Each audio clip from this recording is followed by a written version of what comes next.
اور اس کے بعد اللہ تعالیٰ جو ہے پھر فرماتا ہے کہ یہی جان اور یہی مال میرے ہاتھ بیچ دو،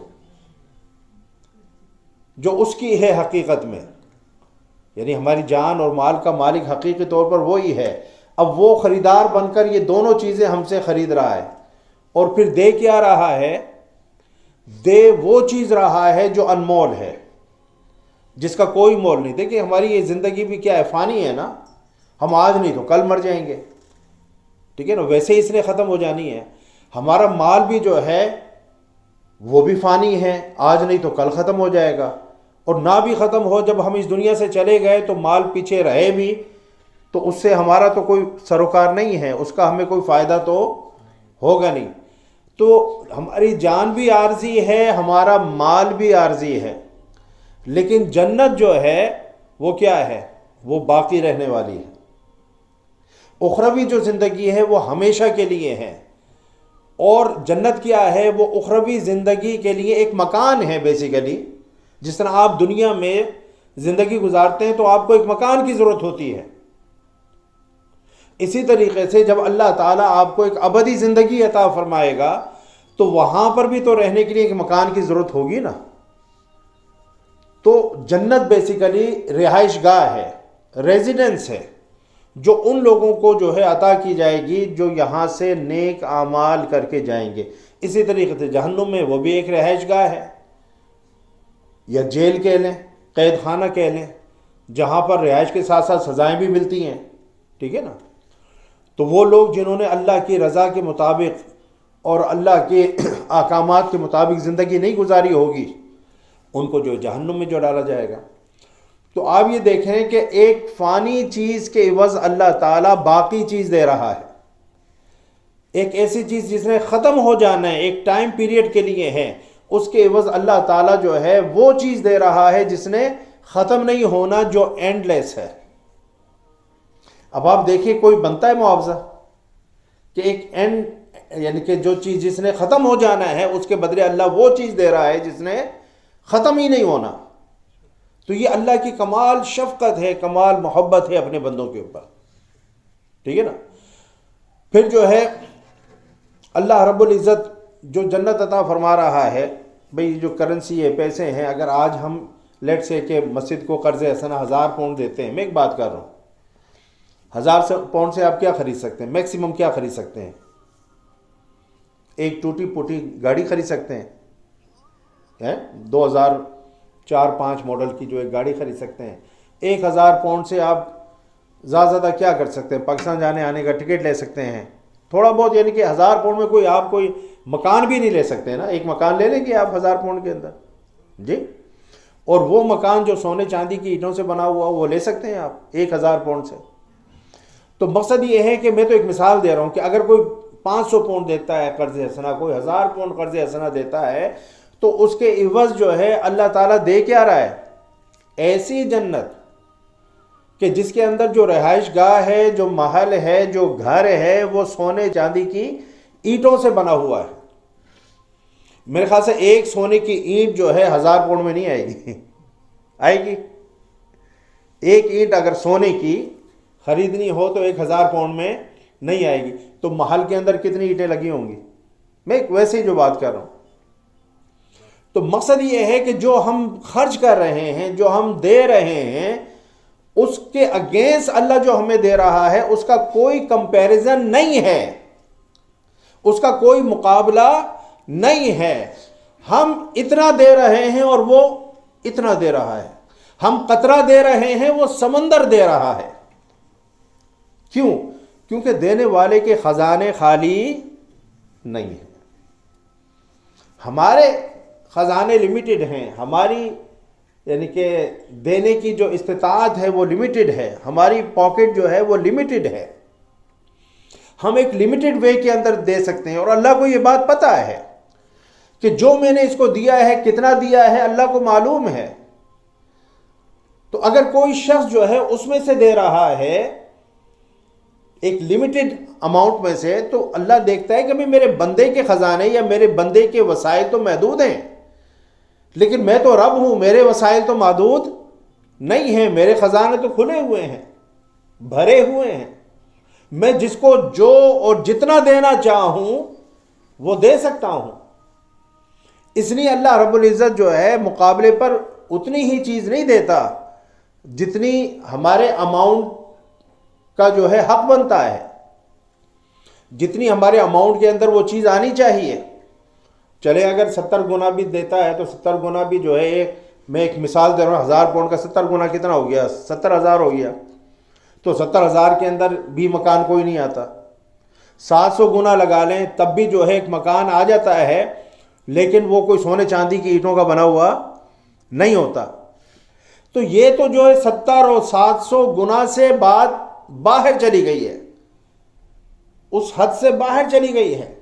یہاں تو کوئی کیلکولیشن نہیں ہے کہ اگر آپ ساری جو ہے جنت کی سونے کی اینٹوں کو جمع کریں اور اس کو دنیا کی جو رقم کے اندر کنورٹ کریں تو یہ شاید بلینز میں جو ہے بات پہنچ جاتی ہے، یا اس سے بھی کہیں زیادہ ٹریلینز کے اندر پہنچ جائے گی. آپ بات سمجھ رہے نا؟ کیونکہ وہ محل کوئی سائز میں ہمارے گھر جتنا نہیں ہوگا، وہ بڑے بڑے محلات ہیں، اس کے ساتھ بڑے بڑے باغات ہیں، بڑی بڑی نہریں ہیں. وہ تو اگر یہاں پر ٹریلینز کے اندر بھی اگر کوئی ایسا مکان خریدنا چاہے تو خرید نہیں سکتا. یہ اللہ تعالیٰ کی جو ہم پر مہربانی ہے. پھر اللہ رب العزت نے سورہ فاطر کے اندر ارشاد فرمایا، دیکھو اب تجارت ہو رہی ہے، لین دین جہاں پر ہوتا ہے اس کو تجارت بولتے ہیں. کیا؟ تجارت. اللہ خرید رہا ہے نا. اللہ نے کہا میں نے مومنین کے جانوں کو مالوں کو خرید لیا ہے، تو اللہ خریدار بن گیا، ہم بیچنے والے بن گئے. تو جہاں پر بیچنے والا بھی ہو اور خریدنے والا بھی ہو اور ان کے درمیان ایک جو ہے کاروبار ہو رہا ہو، ہاں جی، دنیاوی ٹرم کے حوالے سے میں بات کر رہا ہوں، تو اسی کو تجارت بولتے ہیں نا، جس میں لین دین ہوتا ہے، جس میں لین دین ہوتا ہے اور اس کا کوئی عوض بھی ہوتا ہے. تو خریدار اللہ ہے، ہم بیچنے والے ہیں. ہم کیا بیچ رہے ہیں؟ اپنا مال اور اپنی جان. وہ اس کے بدلے میں کیا دے رہا ہے؟ جنت. تو تجارت کے جتنے بھی جو ہے لوازمات ہیں وہ پورے ہیں. لیکن دیکھیں دنیا میں ہم جو تجارت کرتے ہیں اس میں گھاٹا وعدہ جو ہے وہ لگا رہتا ہے. وَتِجَارَةٌ تَخْشَوْنَ كَسَادَهَا، قرآن میں اللہ نے فرمایا کہ ایسی تجارت جس کے یعنی کہ نقصان کا، جس کے گھاٹے وعدے کا تجھے جو ہے اندیشہ لگا رہتا ہے، خدشہ لگا رہتا ہے. آج اسٹاک کے ایکسچینج کے جو ہے پرائز اوپر چلے گئے، آج نیچے آ گئے، فلاں ہو گیا، مارکیٹ کے اندر مندی ہو گئی، مارکیٹ چڑھ گئی، تو ہر وقت جو ہے دھچکا لگا رہتا ہے، بندہ دیکھتا رہتا ہے کہ آج کیا بھاؤ ہیں، آج کیا تو تجارت میں کبھی منافع بھی ہو جاتا ہے، کبھی نقصان بھی ہو جاتا ہے. یہ ساری باتیں جو ہے لگی ہوئی ہیں یا نہیں لگی ہوئی.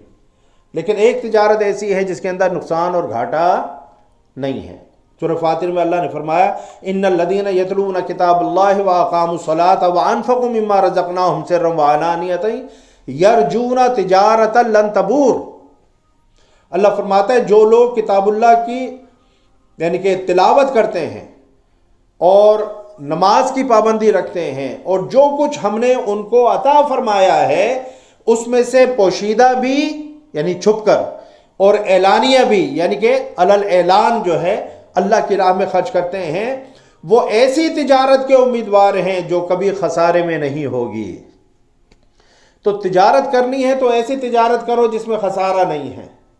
وہ تجارت جس میں دھڑکا لگا رہے، خدشہ لگا رہے، اندیشہ لگا رہے، ڈر اور خوف لگا رہے کہ پتہ نہیں جو ہے تجارت میں فائدہ ہوگا یا نقصان ہوگا، تو ایسی تجارت دنیا میں کرتے ہیں اور کرنی بھی چاہیے. لیکن ایسی تجارت جس میں 100% آپ کو جو شورٹی دلائی جائے، یعنی آج اگر میں کہوں کہ بھئی یہاں پر آپ پیسہ لگا دیں اور میں گارنٹی دیتا ہوں کہ اس کے اندر 100% آپ کو جو ہے پروفٹ ہوگا، کوئی نقصان نہیں ہوگا، بھول جائیں، فورگیٹ اٹ کہ اس میں کوئی نقصان بھی ہوگا، 100% جو پروفٹ ہوگا، آپ لگائیں گے یا نہیں لگائیں گے؟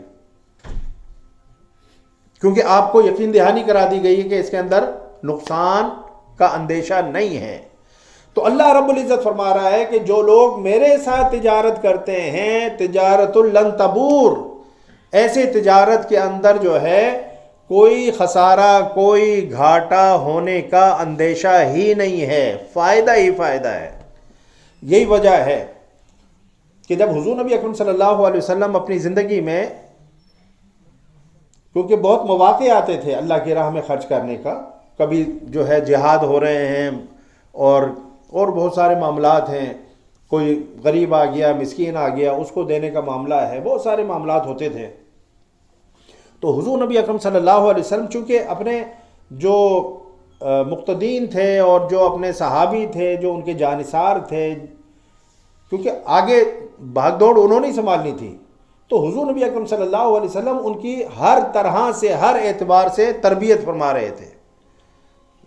دل سے جو ہے جان کی محبت بھی نکل جائے، مال کی محبت بھی نکل جائے، اہل و عیال کی محبت بھی نکل جائے، ٹھیک ہے نا، ہر چیز کی محبت تو ہوگی، نکل جانے کا مطلب یہ نہیں ہے کہ کلیتاً نکل جائے۔ مقصد یہ ہے کہ جب اللہ اور اس کے رسول اور اس کے دین کی بات آئے اور اس کی محبت کی بات آئے تو پھر ساری جو محبتیں ہیں وہ پس پش چلی جائیں اس وقت میں، ٹھیک ہے نا۔ اس وقت صرف جو ہے غالب محبت وہ اللہ کی ہو، اس کے رسول کی ہو، اس کے دین کی ہو، یہ محبت جو غالب ہو، کلیتاً دل سے تو نکل نہیں سکتی، ٹھیک ہے نا۔ اب حضور نبی اکرم صلی اللہ علیہ وسلم نے ایک مرتبہ اسی طریقے سے جو انفاق کا فرمایا تو ایک صحابی تھے حضرت ابو عقیل انصاری۔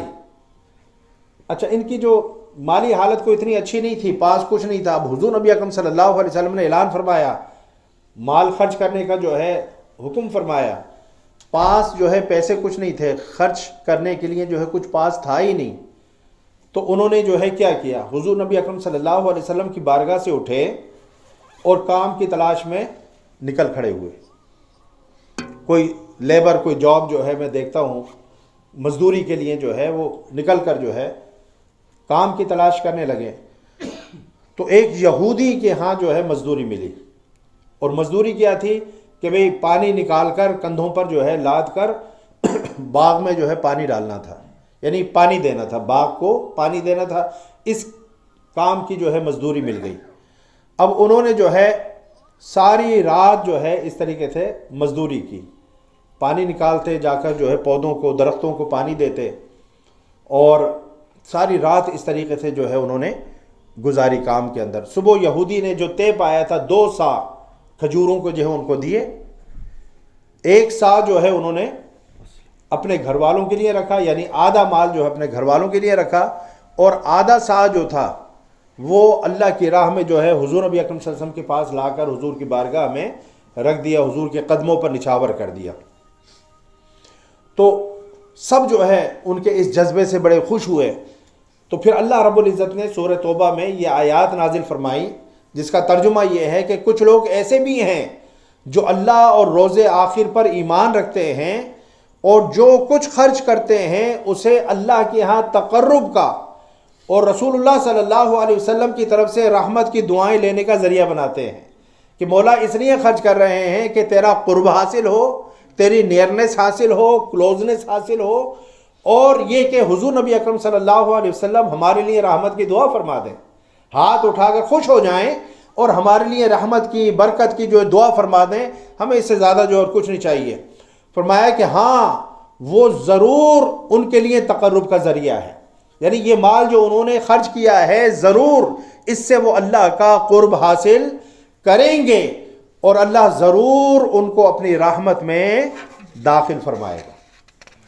تو یہ جو ہے یہ آیت اس وقت نازل ہوئی جب حضرت ابو عقیل انصاری رحمۃ اللہ رضی اللہ تعالی عنہ نے ساری رات مزدوری کر کے صرف اس لیے کہ میں بھی کچھ دینے والا بن جاؤں، غریب ہو تو کیا ہوا، لیکن کچھ تو جو ہے میں اللہ کی راہ میں خرچ کرنے والا بن جاؤں۔ پھر حضور نبی اکرم صلی اللہ علیہ وسلم، آخری بات، حضور نبی اکرم صلی اللہ علیہ وسلم صحابہ کی مجلس کے اندر بیٹھے ہوئے ہیں، اور حضور نبی اکرم صلی اللہ علیہ وسلم نے جو فرمایا کہ کون ہے جو اللہ کی راہ میں جو ہے اللہ کو قرض دے گا، من ذا الذی یقرض اللہ قرضا حسنا، یہ آیات اس وقت نازل ہوئی کہ کون ہے جو اللہ کو قرض دے گا۔ تو صحابہ جو ہے موجود تھے،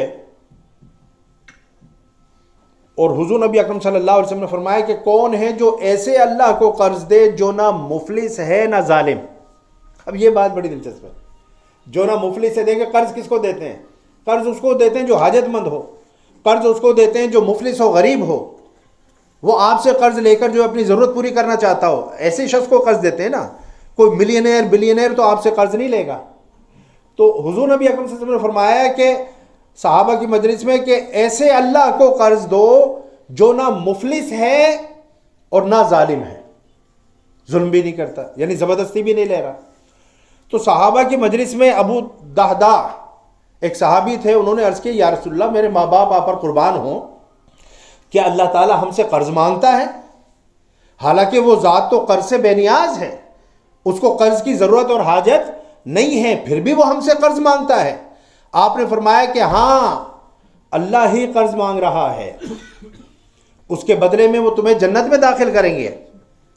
تو انہوں نے پھر عرض کیا حضرت ابو دہدا نے، یا رسول اللہ اگر میں اپنے پروردگار کو قرض دوں تو کیا وہ مجھے اور میری بچی دہدا، ان کا نام تھا ابو دہدا مینز کہ دہدا کے ابو، دہدا کے والد، دہدا بیسیکلی ان کی بیٹی کا نام تھا، تو کیا جو ہے اللہ تعالیٰ جو ہے مجھے اور میری بچی دہدا کو جنت میں داخل فرمائیں گے؟ حضور نبی اکرم صلی اللہ علیہ وسلم نے فرمایا کہ ہاں، اگر تو اللہ کو قرض حسنہ دے گا تو اللہ تعالیٰ تجھے اور تیری بیٹی کو جنت میں داخل فرمائیں گے۔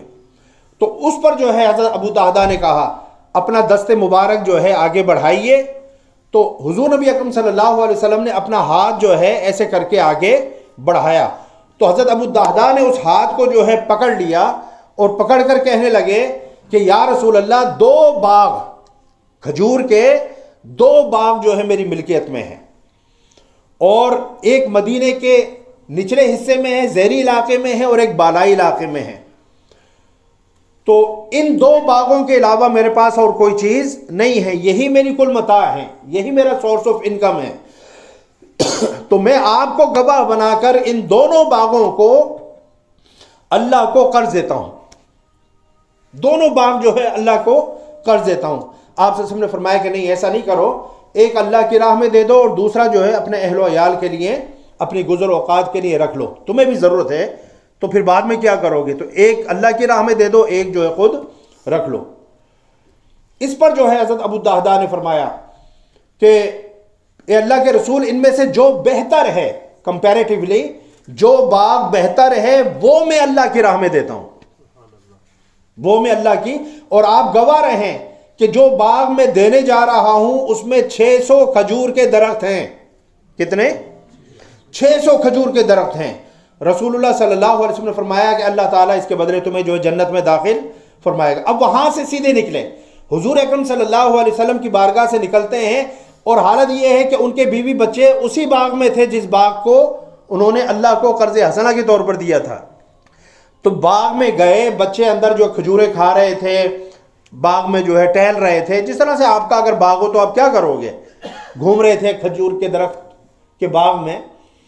تو حالت یہ ہے کہ اب چونکہ دے دیا نا، اب اپنے آپ کو اس کا مالک نہیں سمجھ رہے، باہر کھجور کے باغ کے باہر کھڑے ہو کر آواز لگائی، باہر آ جاؤ، باہر آ جاؤ، یہ باغ میں نے اللہ کی رضا کے لیے اللہ کو جو ہے قرض حسنہ دے دیا، اللہ کو دے دیا، تم باہر آ جاؤ، باہر نکل آؤ۔ خود اندر نہیں گئے، اپنے بیوی بچوں کو جو ہے باہر نکالا، جو ان کی جھولیوں میں، بچوں کی جھولیوں میں کھجوریں تھیں، منہ میں کھجوریں، حدیث میں آتا ہے کہ منہ کے اندر بھی کھجور تھی، وہ بھی نکال کر جو پھینک دی کہ اب ہمارا اس باغ کے ساتھ کوئی تعلق نہیں ہے۔ تو یہ ہے کہ اللہ کی راہ میں جو ہے یعنی ایسی جانثاریاں، ایسی جو ہے انفاق کہ تاریخ جو ہے حیران ہے، پریشان ہے، شاید آسمان نے بھی ایسی جو ہے سخاوت اور ایثار و قربانی کے مناظر نہیں دیکھے ہوں گے جو صحابہ کرام نے جو ہے کر کے دکھائے۔